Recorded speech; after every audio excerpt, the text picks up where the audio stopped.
Prometheus had some apprehensions about approaching Valerie and Jaethal. Valerie because he accidentally made an advance of some sort in an earlier conversation and was feeling anxious about that. And Jaethal because he was worried about the answers she might give regarding her state of being. Both terrifying in their own rights. But this might be the last chance he gets to talk with either of them. So he feels like he should try to wrap things up and maybe even learn more about them. Hello, welcome back to Pathfinder Kingmaker with me, McGammar. I am talking to all my NPC companions, primarily because I want to push my character over to good alignment. Exhausting the dialogue options is a good way to be able to do that. I could pay for a respec at the ADI guy. I don't think I want to do that. Let's instead talk with our friends. Valerie nods to you cordially. Glad to see you. Tell me about yourself. What exactly would you like to know? I was born to a noble family, though I didn't remain there long enough to on the family estate. My father sent me off to Order of Eternal Rose, but I left once I realized that didn't match my principles. Where are you from? What was your childhood like? I was born in Ravoy, but I in fact never seen much of the country. I spent my childhood on a remote estate, owned by my noble family. My father is a respectable philanthropist and benefactor of the Church of Shellin. He is also a renowned private collector and a great admirer of the arts. My mother saw to my education personally, and from my early years I learned good manners, how to behave at the dinner table, how to properly form my words for every occasion. I also learned the difference between true nobles and low-born upstarts, and I learned how to treat each of them properly. Our home was always under the protection of several paladins of Shellin. My father has donated a handsome sum to their order. One of them, a man of venerable age with a grey beard, once let me touch his shining armor. I still remember the admiration I felt when I touched that cold, polished steel. She smiles. Of all the memories in my childhood, that one is somehow the warmest one. Why were you sent to the Paladin Order of the Eternal Rose? As you can imagine, from my first days I was surrounded by crowds of servants and manners who'd never stopped praising my heavenly beauty. The paladins of Shellin who used to visit our house echoed their praises. In the end, general consensus overwhelmed my father's better judgment. When I turned 6, I was brought to the Church of Shellin and told that this would be my new home. Don't pity me though, I beg you. Many who hear this tale immediately assume that my parents were cruel and had no love for the child. Her eyes become stern. My parents had respect for me. They taught me everything that supported me all my life. A sense of self-esteem. Besides, they didn't abandon me. Once every 6 months they would come and visit me or the Eternal Rose. We had some tea and then had our hour to walk around the garden, and then they would take their leave, as etiquette demanded. What did they teach you in the order? A variety of things. Some of them appealed to me, others I simply couldn't accept.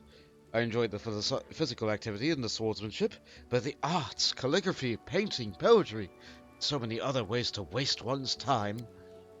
She sighs. I guess that deep in my heart I always knew I'd never be a true paladin of Shellin. Wielding a sword always felt more natural to me than handling a paintbrush. Why did you leave the order? I can imagine I already know the answer. Because of my heavenly beauty, she winces in contempt. According to Shellin's laws, all art is sacred. Whatever form it takes. Severe punishment awaits those who dare harm a painting, sculpture, or poem, no matter how worthless the drivel might be. Prometheus' mind is racing back. Iravetti and Patax. Close nearby to Bravoy. A twisted form of the arts. Yeah, this is all coming together. My looks always attracted unwanted attention from the pilgrims and acolytes at the temple. I received my first poem, dedicated to me, when I was 9. The author was some wealthy geezer. Her lips thin in contempt, and that was only the beginning. Sculptures, pictures, poems, I was drowning in them. My admirers mobbed me, and I had to respectfully accept all their garbage. The clerics of the temple were magnanimous, and my suitors made generous offerings to the church, but one time I just snapped. Barely suppressed anger glitters across Valerie's eyes. Some wealthy idiot had dictated an extremely untalented poem to me, and he had the nerve to read it right to my face, holding my sleeve. The hour was late, and I was on my way to get some rest after a boring lesson in rhymes. I lost control and tore the poem apart, right there in front of him. She raises her head proudly. The paladins wanted to impose some punishment upon me. I don't remember exactly which one. They wanted me to repent. Instead, I just gathered up my things and left. Fair enough. Unsolicited advances and unsolicited things like that. Like, sometimes you just don't want all that. Especially day in and day out for how many years? Sometimes if you don't like a song, you just leave. And Prometheus can respect that. I set off to Restov. She shrugs. I wanted to get as far away as possible from Shellin, the destiny everyone seemed to so readily to force upon me. Besides, the School of Swordsmanship in Rostov had quite a decent reputation. Honestly, I was hoping for an opportunity to learn from the famous Aldori masters. Eventually, it became clear that their techniques wasn't a good fit for me. They teach to avoid impact, whereas I prefer to raise my shield. But my abilities and skills, which I had learned at the Order of the Eternal Rose, were enough to make the Sword Lords take an interest in me. They offered me a chance to join the mercenaries who served the Sword Lords, and I accepted.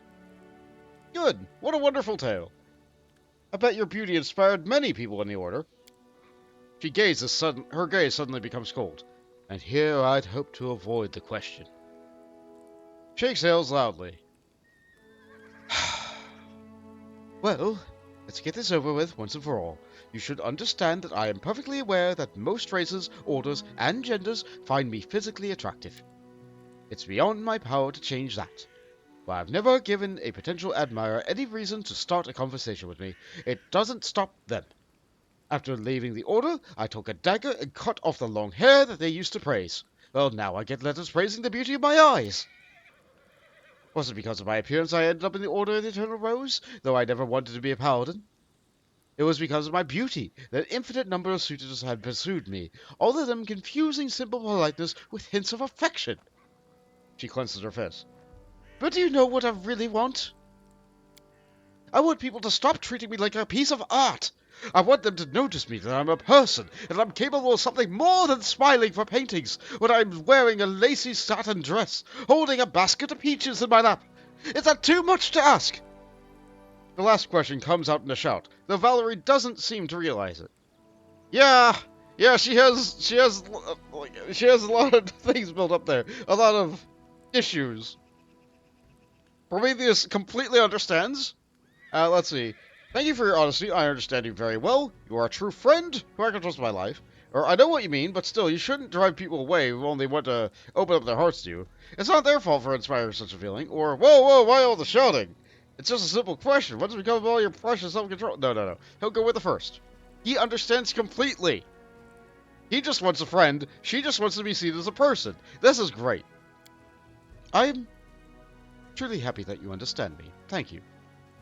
She smiles at you gratefully, and the smile is full of warmth that you never expected from someone as stern as Valerie.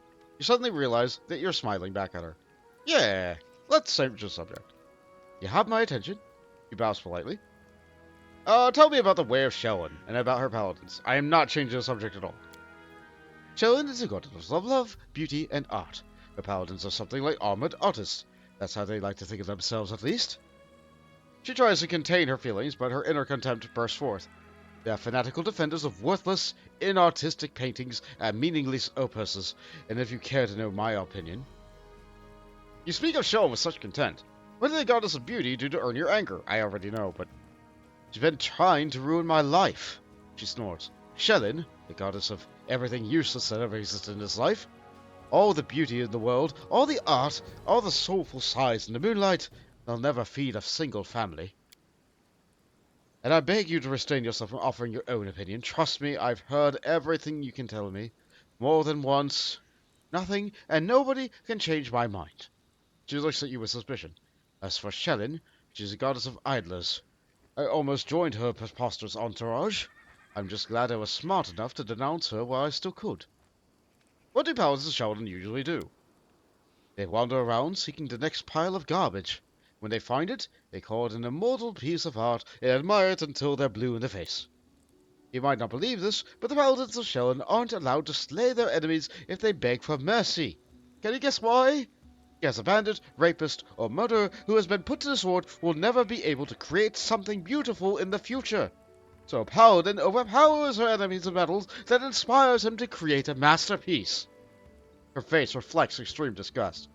It might sound hilarious if it weren't true. Plus, all of Sheldon's fellows are obligated to practice some form of art in his or her free time.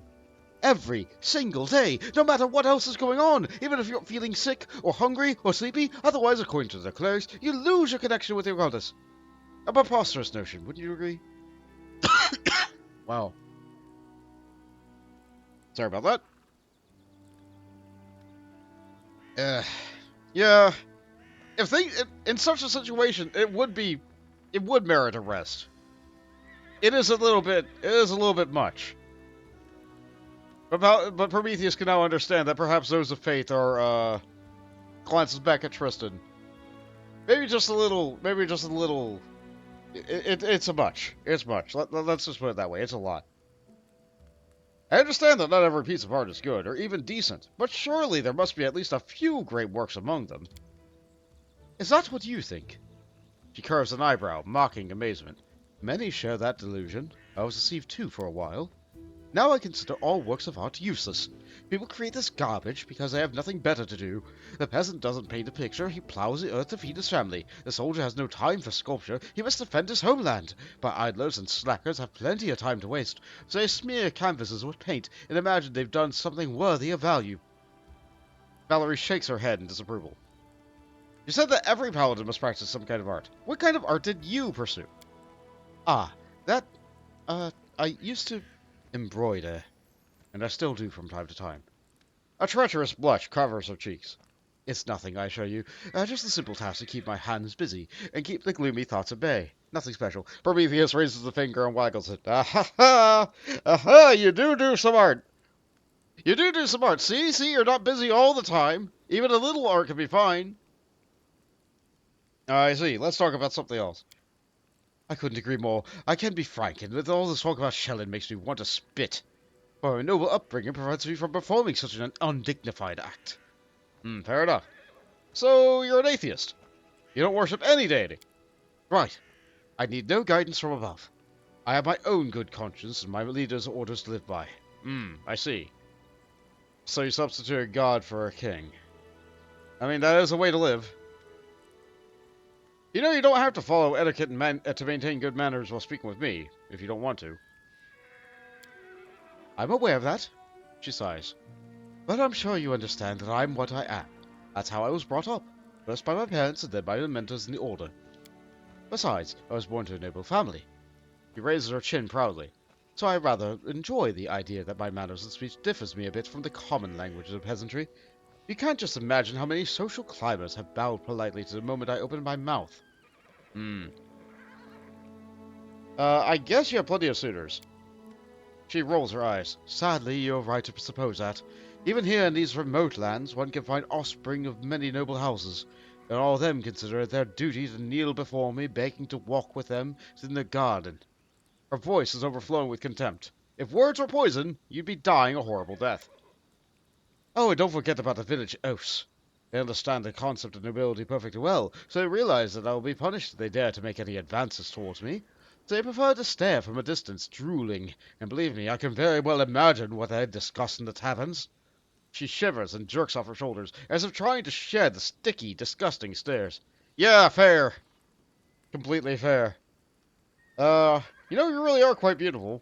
A reliable friend and worthy ally. It would be a crime to ignore your beauty. She gives you a stony look. I sincerely hope your words carry nothing more than mere politeness.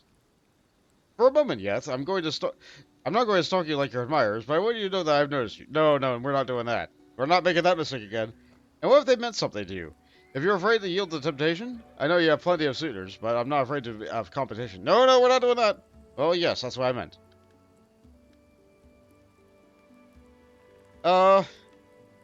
Yeah, we're gonna go with 3. That is good. She nods. In that case, I thank you for the compliment. I would ask that you never bring up the subject again. Fair enough. Fair enough. You're so eager to follow my orders. Why? What do you mean, why? He looks at you in bewilderment. I follow your orders. I've joined your campaign because I have faith in you. I believe your intentions to be noble, though things may not always turn out as you planned. You are my commander. Your orders are law. It is my duty to follow them. She hesitates for a moment. Well, so long as you don't order me to do something that's absolutely dishonorable. But that would never happen, I hope. Yeah, fair enough. I hope that never happens. I'll just order someone else to do those acts. I think it would be better if you leave. No, we're not doing that. I think we're done. Thank you for the conversation. Talk to you later. As you wish. She nods with dignity. I'm glad that we have resolved that. That is not far. Prometheus respects her difficult upbringing, and as difficult as upbringing can be for a noble, everybody has their own challenges in life. Hers are just different. Let's speak to Jaethal. Jaethal greets you with a nod. Speak. I want to hear your story. Stories. She shrugs. Stories are boring and a waste of time. I have killed, I was exiled from Kyonin, I died. I was raised by Urgathoa's gifts. That is my story. I see. Goodness sake, this horse! Who were you before your exile? It's rather amusing. I belonged to a wealthy family, and I held a high position on the court of Iadara, the capital of Kyonin. When my little wrongdoings were revealed, the trial was held in the very same court where I tried cases and delivered sentences, once several hundred years. An awkward situation, don't you think? Well, I mean, the law must be pretty good, or the people pretty good, if you only have to enact law enforcement once every 100 years. Who did you kill, and why? Family. 4. Her voice is calm and ordinary, as if speaking of something trivial. But why is a more interesting question. What is the worth of 1,000 years if you cannot enjoy it like your first 10 dozen springs? The elf's voice sounds unusually vehement. Everyone considers elves ever young, but our youthfulness is but a mask, a threadbare ritual gown.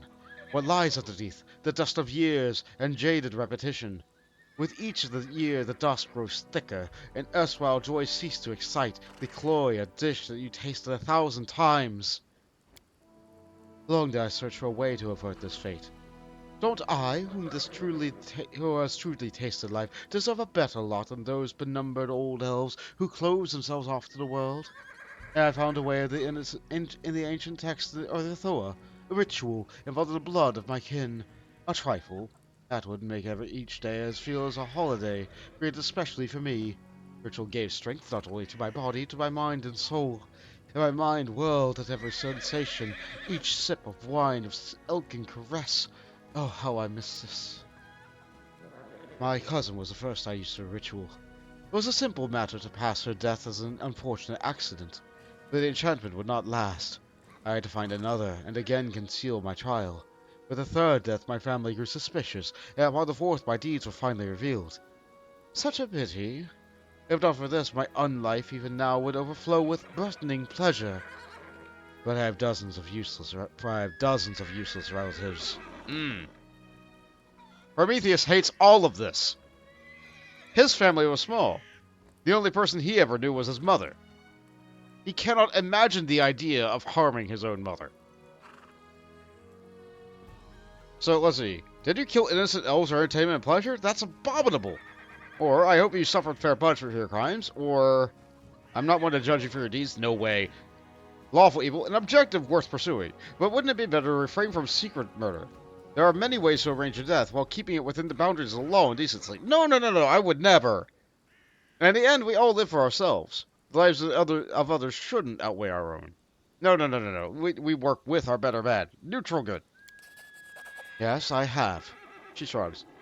Use whatever high-sounding words you wish to describe my deeds. Say abominable if it suits you. Reasonable and honest would fit just as well. He's squinting beneath the helmet. You just can't see it because of the helmet. Do you have family in Kyonin? Anyone who is dear to you? Anyone that you didn't kill? Do you mean someone I would hesitate to sacrifice? Perhaps my daughter. I would regret the wasted effort. The creature turned out so well, like a properly trained dog or a well-managed horse. Oh, goodness sake! Prometheus' eyes turned inwards. There's no way his mother sees him like this, right? There's no way! No way! How could a mother possibly speak of a daughter in this manner? Is your exile the only punishment for murder? For an elf, Jaethal says pointedly, exile is a serious punishment. There is no other Kyonin in the world. Even I, who despises hypocrisy, must admit as much. How did you die? And what happened after? She frowns. I don't remember my death. I was stunned by the sentence of exile, and I admit I showed weakness. I wandered aimless, absorbed in despair, without a concern for my safety or sustenance. And then, I remember desolate rocks, a stone I lay upon, a convulsion passing not only through my whole body, but through my soul. Then I awakened, cold, calm, my body overwhelmed with strength, but haunted by a strange internal silence. There were bloody prints of bone feet upon the stone ark near me, a sign of the goddess. A battle site lay nearby. That was the first and last I heard of Gathoa's voice. She spoke but 3 words. Hail the Inquisitor. That is all. She has neither addressed me nor answered my pleas ever since. Ah! I will not bother you with the story of how I tried to comprehend my new condition. Soon I had a chance to put my new powers to the test.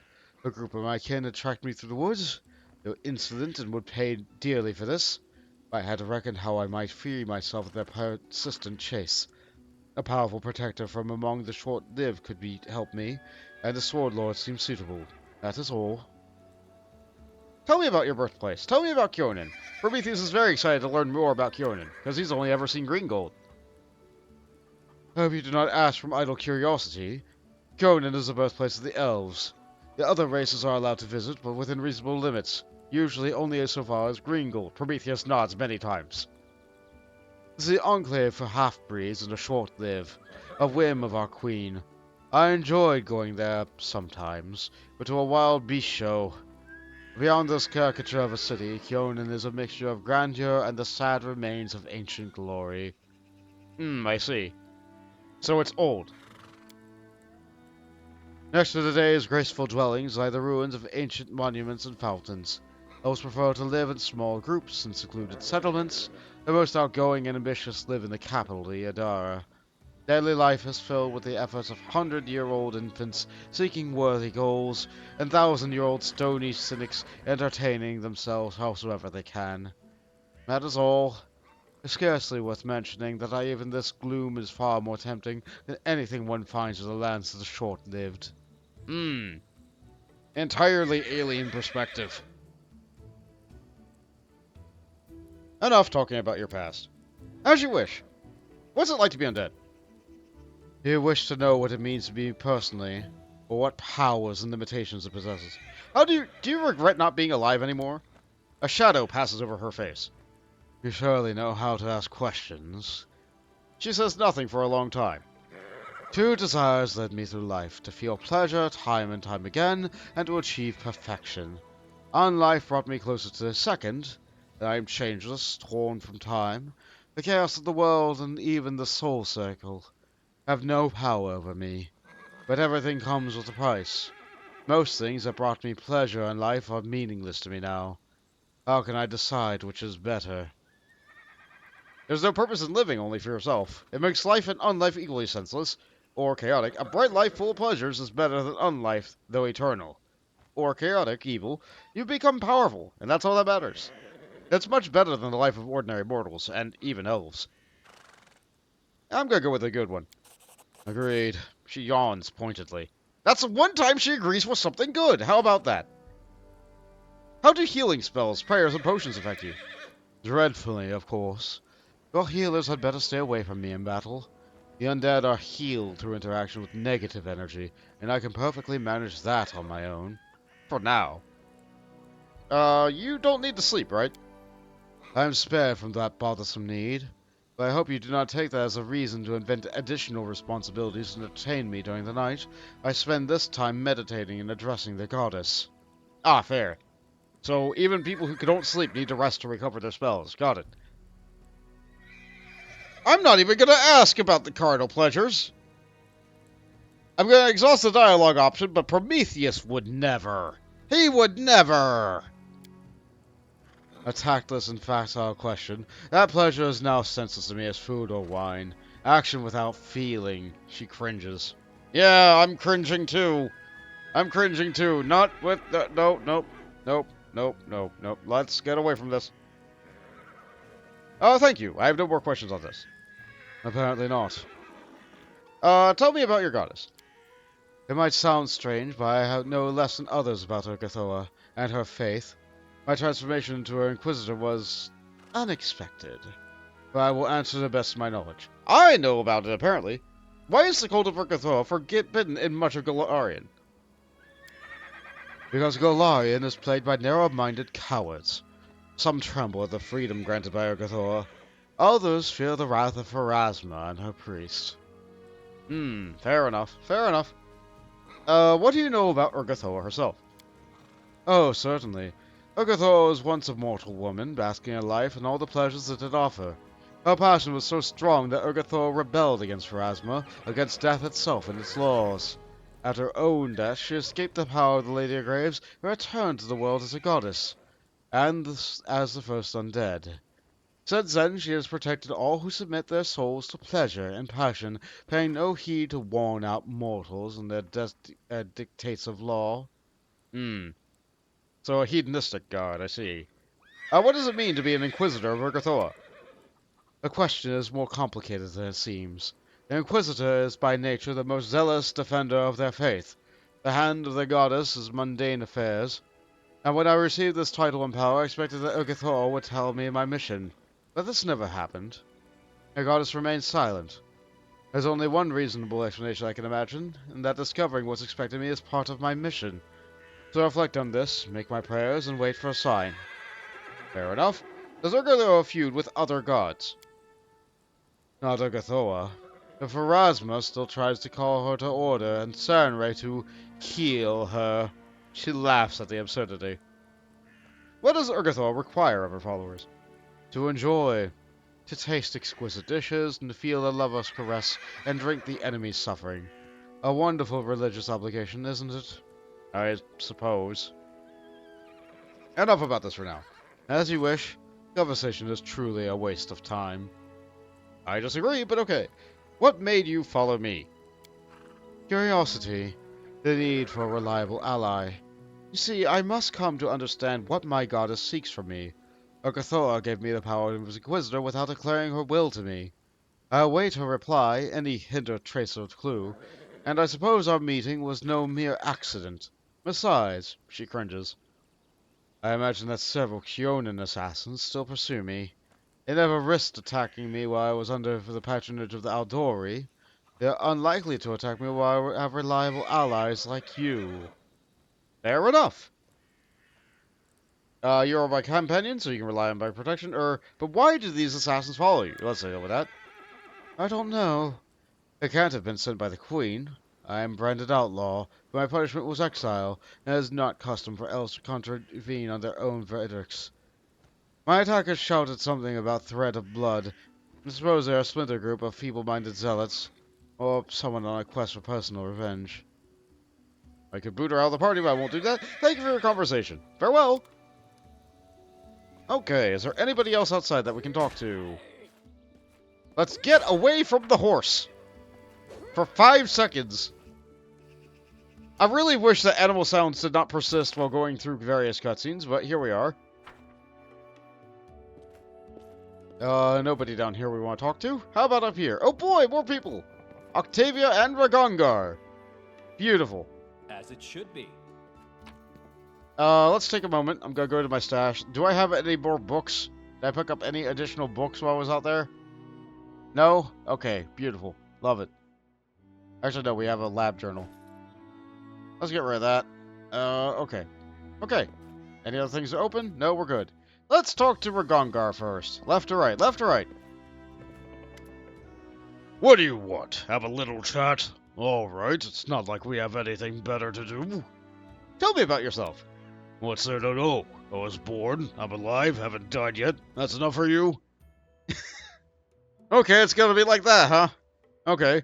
Do you remember your childhood? He scowls. What a crap question. I was just a kid when they sold me. Before that, I don't remember much. Smoky fires, sticky hides, always bumping along a horse. I think I was born in one of the Kellet tribes in Numeria. There are many. Some survive on their own.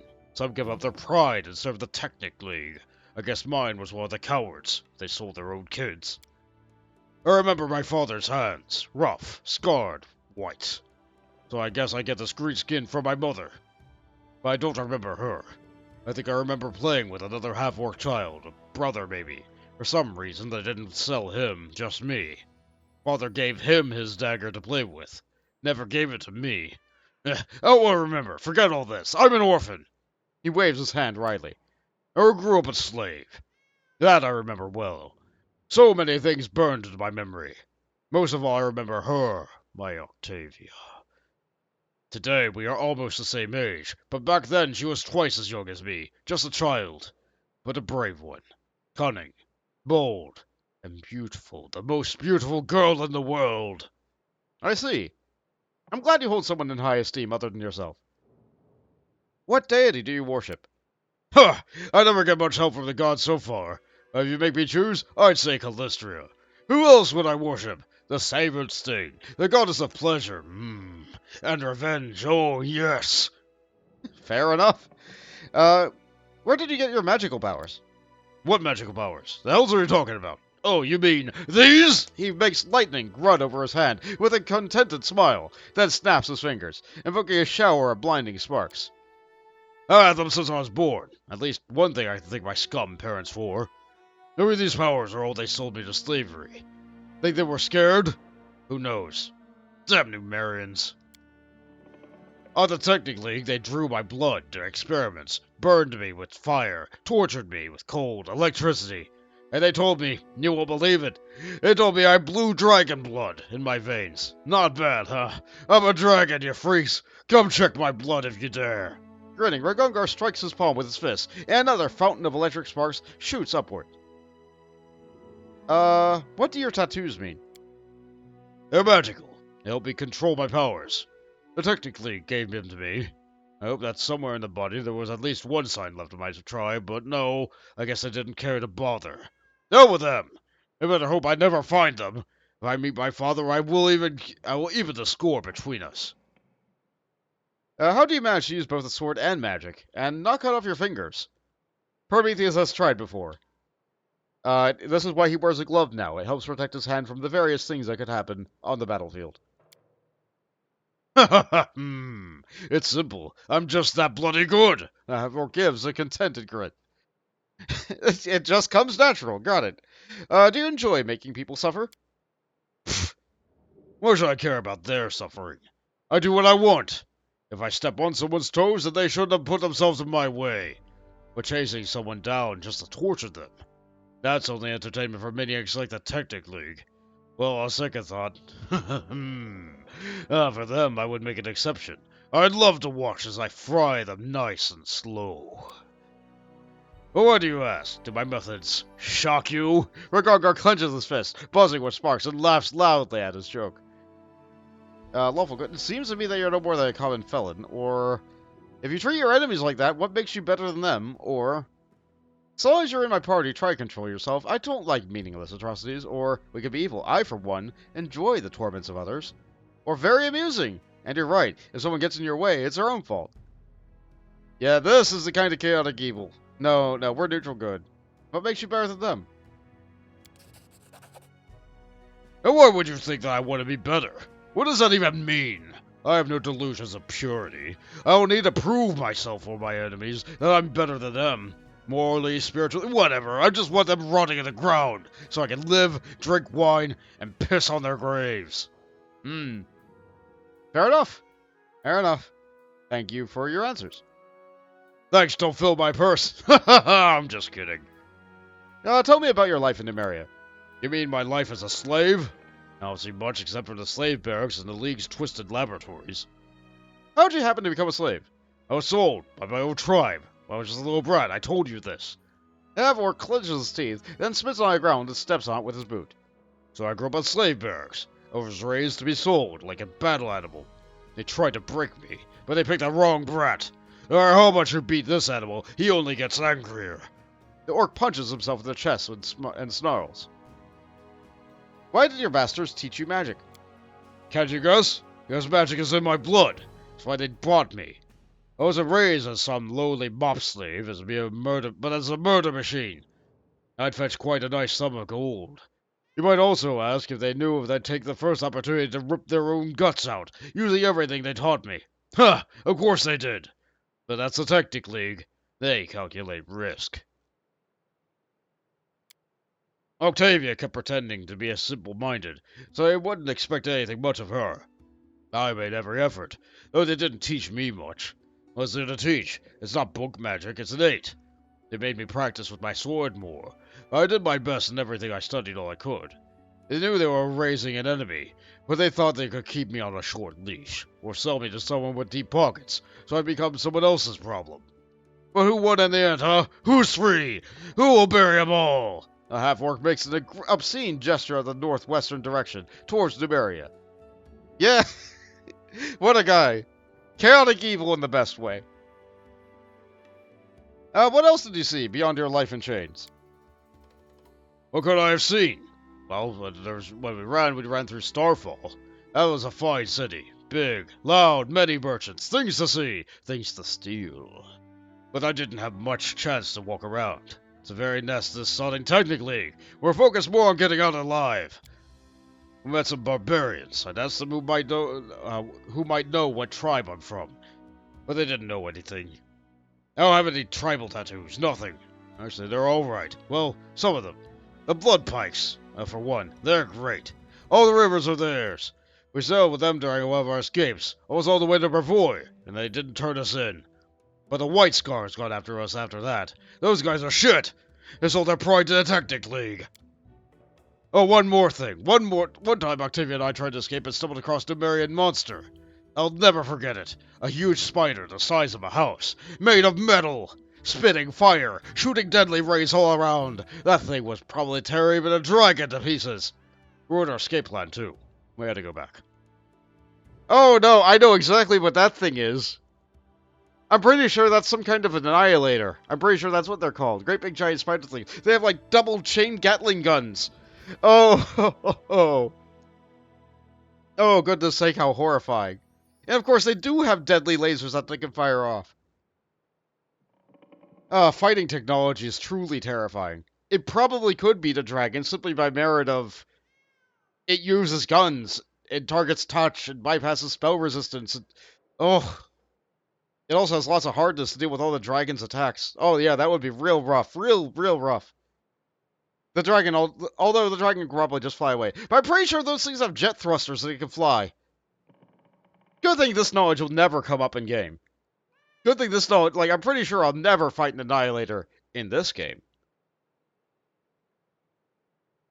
Did you and Octavia try to escape? What do you think? Of course we tried. I stopped counting how many times I jumped through the windows and dug tunnels and choked out guards, or seduced them. That happened too. But those dirtbags caught us every time. Every bloody time. My back is covered with whip scars. Lucky we were prize property. They spent too much gold on us to kill us. No one else would be hung and forgotten. They kept trying to break us and recoup their expenses. I don't know whether I could have survived by sheer stubbornness if it weren't for Octavia. I probably couldn't have, and would have just given up and died. But I had to pull my girl out with the meat grinder, and she believed in me, and had enough hope for both of us. While I lay there on my back, slashed to pieces, she whispered to me about the river kingdoms, where there's no slavery, where everyone can go wherever they want, and take whatever they want. I'll be damned, but I thought she was just making this up to keep our hopes alive. Now it turns out to be true, all of it, every last word. No chains, no slaves, no laws, just live and be happy. Is slavery legal in Numeria? Obviously it is, but we have to ask. Sometimes yes, sometimes no. There are some laws against it, but even in Starfall, a third of the people live in bondage. And that's the capital. In regions where Black Sovereign's hand doesn't reach, they had no tribal customs and the laws. The barbarians don't keep slaves, instead they have thralls. Big bloody difference.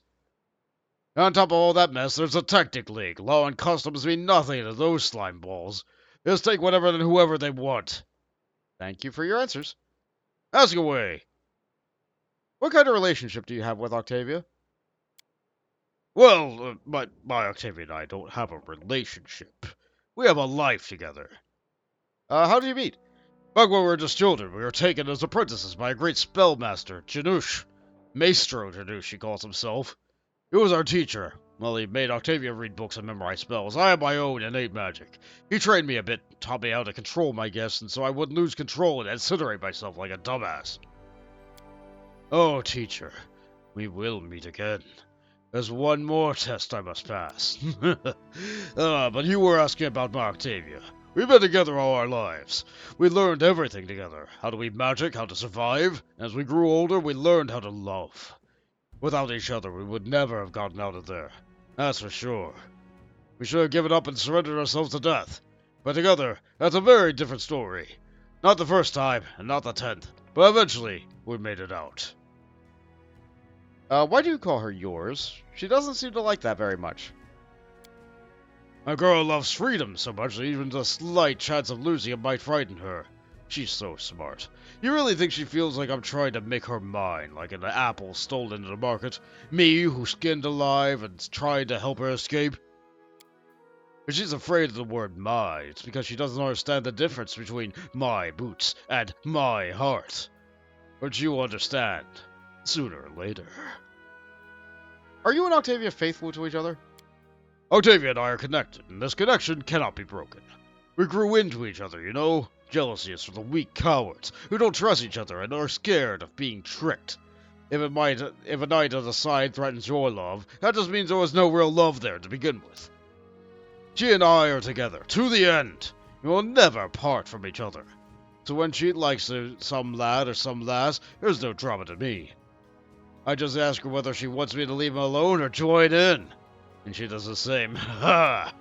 What, are you judging me? Or maybe you just want to join us in our tent. He grins. Is that an invitation? Well, maybe I would. No, Prometheus would never. I couldn't do that. To me, love is impossible without faithfulness. Or, I'm not here to judge. I'm just curious. Or what? That's enough from you. No. We're gonna be through here. Yeah, you enjoy life how you like. You asked, I answered. Were you to pry in others' lives, don't be surprised if you find something that will keep you up at night. Thank you for your answers. Don't mention it. I have to go. I clicked somewhere on the screen that made it go all the way to the top. How about that? I have to go. So long. If you want to know anything else, just ask. Just don't be shy. Just don't go pale when I answer. Nice. Very nice. All according to plan. And now for Octavia. Oh, hello. Sorry, that's a little bit closer to the other person's voice. No, that is kind of how she speaks, though. Octavia gives you a fetching smile. Something you need? Could you tell me about your childhood, please? She sighs. Too little. Some scraps of memories, no more than that. What exactly do you remember? She reflects on that, tapping her finger against her cheek. Nothing special. Just some images of a faraway past, that's all. I do remember wooden table legs. The paint on them was peeling off, and I was standing on my toes trying to peek at what was on the table. I remember the wild roses by the window. It kept me up at night, scratching the glass with the gnarled branchlets. I do remember my mother's blue dress. It was a trifle battered, but it smelled of lavender. She wrinkles her forehead. I guess that's all. Not much there, right? All those memories, it's like they're not mine at all. I recall some images, and I know I should feel something about them, but I don't remember what exactly I should feel. So let them rot in a swamp with the tassel-worms. She grins cheerfully. My life's good enough without them. There, very good. Yeah, don't let your mindlessness get in the way of you living.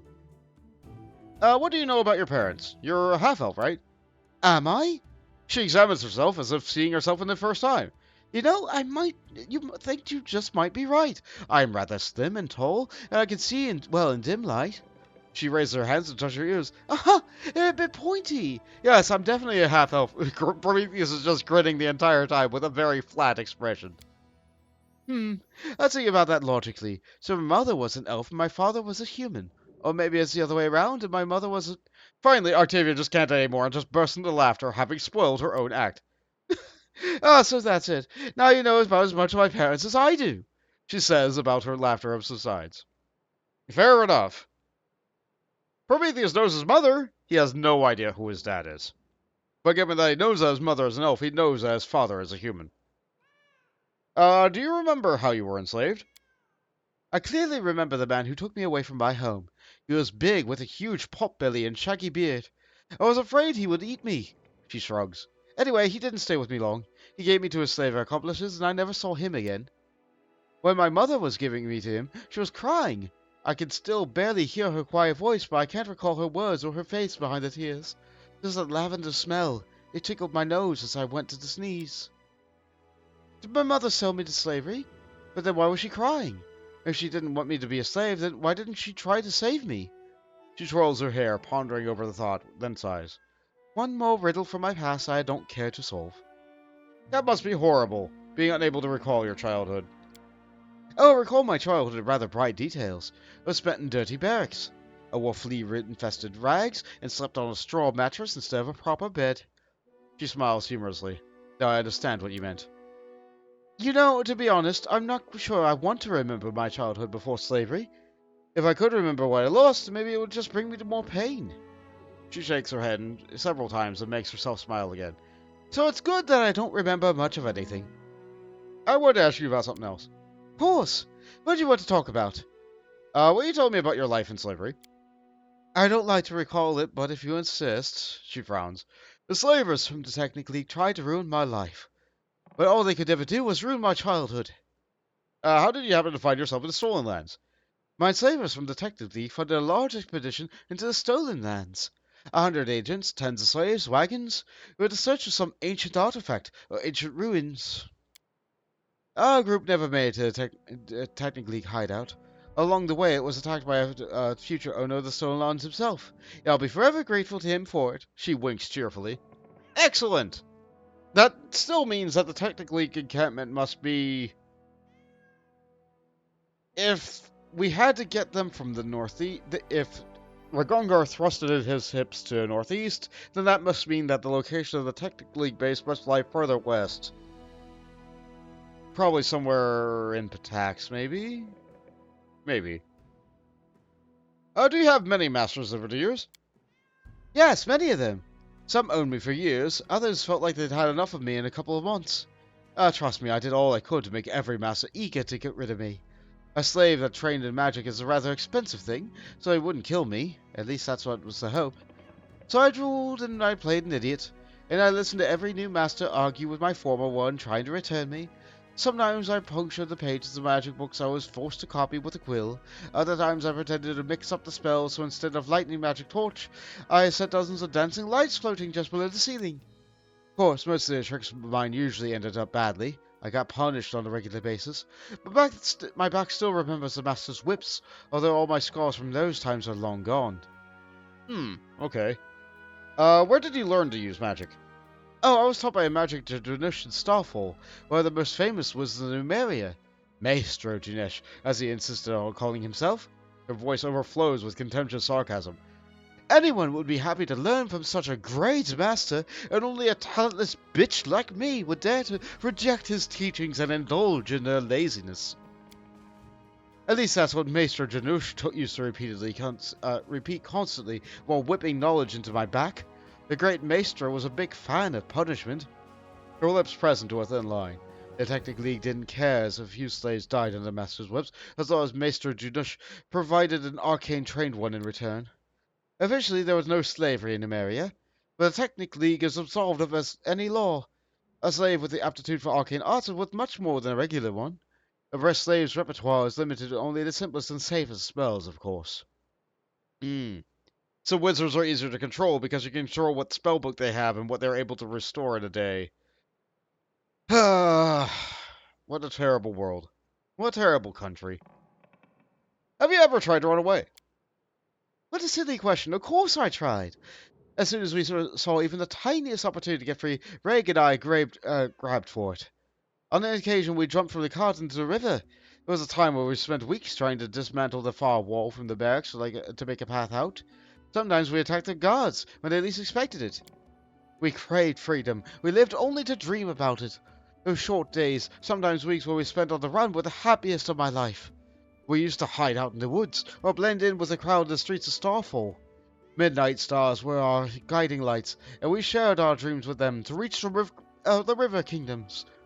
For in these lands, there were neither slaves nor masters. We were starving and freezing, but that was real life. Too bad it usually ended too soon. The Technic League agents always found us in the end. I don't know how they managed to do it. They probably used magic, or maybe it was just our fate. They whipped us and returned us to our old masters, or sold us to new ones, because the old ones refused to pay. So we are slaves again, but the dream about the River Kingdoms never left our hearts.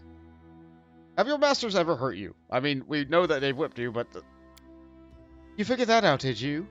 Octavia narrows her eyes. Or maybe you want to hear all about the beatings I survived, the humiliations I've endured. Imagine the worst thing the person can do to another, and multiply it tenfold! That's what happened to me nearly every day in slavery. Masters. Oh, how I hate that word! Octavia shakes her head furiously, making her locks dance. They punished me because they wanted to hurt me, but what hurt even more was the mere fact of their existence. Let's talk about something else. She stops you, gently touching her hand. Wait, I want to tell you. She sighs and shakes her head, as if trying to collect her thoughts. The Technic League agents you rescued us from. Reg and I tried to run from them many times, but they always managed to find us eventually. I have no reason to hope that this time they've lost track of us for good. We can say the chaotic good choice. I won't let those filthy slave traders take you again. Just let them try. Or we could be lawful about it. Well, you're with us now. I'm confident that I should be able to make a deal with them. Or we go with the lawful evil approach. I never throw away a valuable resource. They won't get you. Or we can be completely neutral about it. I won't let anyone harm those who are dear to me. Whatever happens, you can count on me. That sounds like a promise of love. No. We're going with chaotic good. Yes, we'll chase them to the border. We won't see them through the dust. Suddenly, she frowns in contemplation, twirling her locks. Still, I'd like to find them first. Fair enough. What kind of relationship do you have with Regongar? She shrugs awkwardly. We're together, she answers simply. The way you said we're together sounded unconvincing. Is something wrong? You've noticed? Well, I didn't mean that. Now I'll have to explain. She shakes her head. I'm not sure I know how to put it correctly. You see, Reg seems to treat me like his property. He's always kind to me, and it feels good when we travel together, or when he shares a blanket at the campsite. But he always calls me my Octavia. I told him over and over again that I don't belong to anyone, that I'm my own, that I stay with him by my own free will. He only grins when I say that. I bet he likes to think that I'm his. Never mind, though. I'll sort it out somehow. She shakes her head, making the troubling thought go away. When did you meet Reg? Years ago, when I was studying magic at Maester Janush's. Reg was his student too, though you couldn't actually say he was really studying anything. Reg had his own ways to cast spells. He never needed the Maester's instructions. You see, unlike wizards, Reg draws his power directly from his innate bloodline abilities. Janush didn't realize the nature of Reg's powers when he took the young boy as his new student. But when he finally understood him, he just taught the negligent half-orc how to control his powers to avoid harming others or himself. Reg and I have been together ever since. We could both use magic, but more importantly, we both crave freedom. We used a vow to each other that over and over, that someday we'd break free from the unbearably captivity, or die trying, together. She gives you a warm smile. I guess it's good that we fulfilled only the first part of that vow. You owe him much? Octavia winces. I don't like this word. I don't owe anything to anybody. Anything I do of my own free will. But to answer your question, yes, Reg has done a lot for me. I can't count how many times he was whipped by masters because of me, how many times he took the blame for my doings. He never claimed when they dragged him, beaten and covered in blood, to his slave barracks. He just groaned and clenched his fists while I bandaged his wounds and scrapes of this filth with my filthy clothing. We'd always been together, my whole life, as slaves and free people. I wouldn't be me if not for him. I see. The fact that Reg is so impulsive, it doesn't bother you? Ah, that is a very delicate matter. She winces, looking away. Greg means a lot to me, and he endured a lot for me, but some parts of him would just scare me. He becomes extremely bloodthirsty when it comes to slavers. Don't get me wrong, I hate slavers with all my heart, and I do a lot to cleanse the world of their filth. But Reg, he'll do anything. Understand? Absolutely anything, I'm afraid. That anger might kill everything good in him. I've attempted to talk to him about it many times, but he just won't listen. He becomes even angrier after our conversations. She sighs sadly. Let's change the subject. Of course! What do you want to talk about? I just have to ask, how do you manage to look so gorgeous, even when we're out in the middle of nowhere? Prometheus actually already knows the answer to this. You see, there's a 9th, 0th level cantrip that many spellcasters pick up, called Prestidigitation.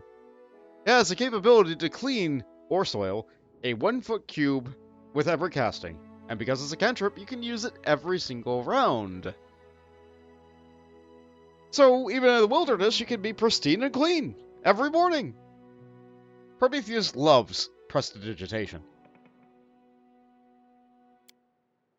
Oh, so you've noticed? Octavia smiles slightly. My appearance is a result of daily effort and is not easy. Do you know how much time it takes to create good makeup, or to mend a dress, even with a little help of magic? Yes. So if someday you wake up early, an hour before dawn or so, you can actually check on me. You'll see how I prepare myself for a new day. One of the limitations of Prestidigitation, Prometheus didn't even consider making. One of the limitations is that, with the exception of the cleaning, like, if you try to make a visual change with it, it looks really fake. And it only lasts for an hour.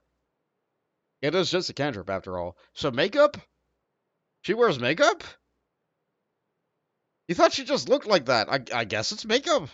Okay, Oh, Octavia, the flower of the stolen lands. You're as beautiful as you are dangerous. You strike down monsters with your spells. You strike down people with your beauty. No, Prometheus would never. That's a bit much. You sure put a lot of effort into this, but the results make it worthwhile. Or so much effort, though that's your business, or we can go with the lawful approach. I prefer that you get enough rest. Stop wasting your time on this nonsense. No, we're not doing that. We're doing with the chaotic good option here. You bet. You know, I like to feel attractive even when we're on the march. She flashes a teasing smile at you. It feels so good to be a beauty in a group of barely washed and extremely reckless young gentlemen. You're my thorns, and I'm your rose. She giggles. I see. I don't like being described as a thorn in someone's side, but here we are. Let's move on. You worship Callistria, right? Yes, many slaves survived only thanks to their faith. Some lived hoping for a day when the good deity would deliver them. Some even offered deals to the evil gods. But me and Reg, Callistria has taught us the most important things. Expect no gifts from above, rely only on ourselves, never forgive those who wronged us, but at the same time savor every droplet of pleasure we could squeeze out from our bleak days. I see. It's amazing how, after all your hardships, you still remain so cheerful and optimistic. We're getting a lot of dialogue. Her smile fades a little.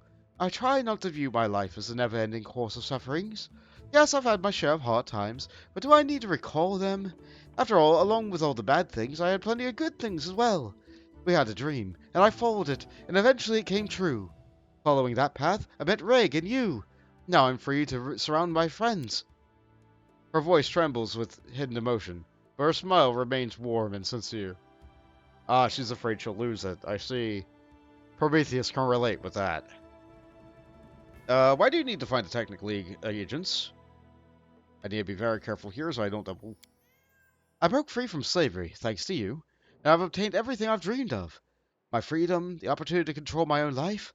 I want to use this opportunity to fight the Technic League. At least a part of that operates here in the Stolen Lands. I wish to be free of slaves of the Technic League masters. She gives you a warm smile and gently touches your hand. I do believe that while we're together, we can achieve a lot, even this.